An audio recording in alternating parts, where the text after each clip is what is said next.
Student and parents எல்லாரும் வணக்கம்.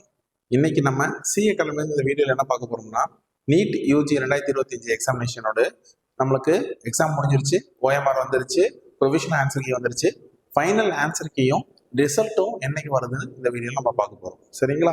சரி, நமக்கு ரிசல்ட்டை பொறுத்த வரைக்கும் பார்த்தீங்கன்னா எல்லாருமே எக்ஸ்பெக்டேஷன்ல இருப்பீங்க.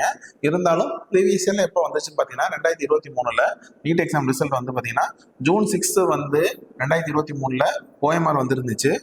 நம்மளுக்கு அன்னைக்கு ஓஎம்ஆர் வந்துருந்துச்சு.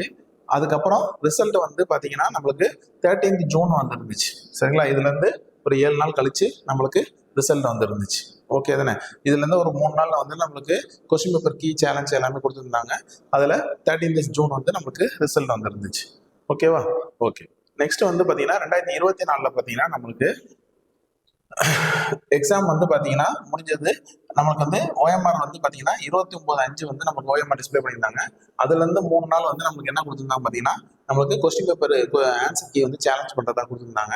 ரிசல்ட் என்னைக்கு வந்துச்சுன்னு பாத்தீங்கன்னா நம்மளுக்கு இதுல இருந்து நம்மளுக்கு 4 days தள்ளி ரிசல்ட் வந்துருந்துச்சு. ஓகே தானே? 4 days தள்ளி நமக்கு ரிசல்ட் வந்துருந்துச்சு.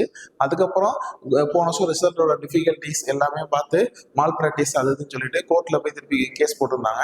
அதுக்கப்புறம் கோர்ட் இந்த கிரேஸ் மார்க் கொடுத்தது எல்லாத்தையுமே ரிமூவ் பண்ணிட்டு ரீரிவைசட் ரிசல்ட் கொடுத்துட்டு என்னைக்கு கொடுத்துருந்தாங்க பார்த்தீங்கன்னா 26/7/2004 கொடுத்துருந்தாங்க. ஜூன் மாதம் ரிசல்ட்டை திருப்பியும் ரிலீஸ் பண்ணி 26/7 ரிசல்ட்டு நம்ம ரீஅரேஞ்ச் பண்ணி ரேங்கிங் கொடுத்து எல்லாமே ரீரிவைசட் ரிசல்ட்டாக நம்மளுக்கு ரிலீஸ் ஆயிருந்துச்சு. புரியுதுங்களா? ஓகே. இப்போ நம்மளுக்கு 2025க்கு அவங்க ஓஎம்ஆர் என்னைக்கு ரிலீஸ் பண்ணாங்க பார்த்தீங்கன்னா 3/6/2025 ரிலீஸ் பண்ணாங்க. அதுல இருந்து நம்மளுக்கு ஒரு 3 days என்ன கொடுத்துருந்தாங்கன்னா ஆன்சர் கீ சேலஞ்ச் பண்றதுக்கு கொடுத்துருக்காங்க. ஏதாச்சும் ஆன்சர் கீ தப்பா இருக்குன்னு தான் சேலஞ்ச் பண்ண கொடுத்துருக்காங்க. நம்மளுக்கு அவங்க என்ன டென்டேட்டிவ் டேட் என்ன ரிசல்ட் டேட் என்ன கொடுத்தாங்கன்னா 14/6 கொடுத்துருந்தாங்க. 14/6 வர்றதுக்கு அவங்க ஃபைனல் டேட்னு கொடுத்ததுனால 14/6 வர்றதுக்கு வாய்ப்புகள் ரொம்ப அதிகம். ஆனால் அவங்க ஒரு வாரத்தை சேர்த்துக்கிட்டாங்க, டென்டேட்டிவ்னு சேர்த்துக்கிட்டாங்க.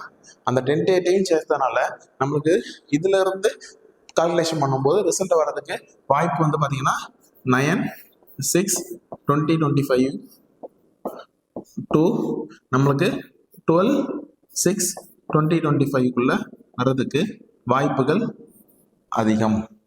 சரிங்களா? இன் பிட்வீன் இந்த 4 daysல நமக்கு ரிசல்ட் வர்றதுக்கு வாய்ப்பு ரொம்ப ரொம்ப அதிகம்.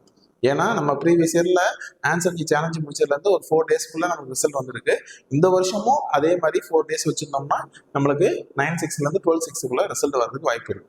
அதே மாதிரி அவங்க சொல்லிக்கிறது 14/6 டென்டேட்டிவ் போட்டதுனால கண்டிப்பா இந்த டேட்ல நம்ம ரிசல்ட்டை எக்ஸ்பெக்டேஷன் பண்ணலாம். 9/6 வரதுக்கு வாய்ப்பு இருக்கு. இன் பிட்வீன் டேஸ்லையும் வாய்ப்பு இருக்கு. சரிங்களா? ஸ்டூடெண்ட்ஸ் இந்த வீடியோ பாருங்க. கண்டிப்பா ரொம்ப யூஸ்ஃபுல்லா இருந்துச்சுன்னா உங்க ஃப்ரெண்ட்ஸ் நீட் எக்ஸாம் எழுதின எல்லாருக்கும் இந்த வீடியோவை ஷேர் பண்ணி விடுங்க. ரொம்ப தேங்க்யூ.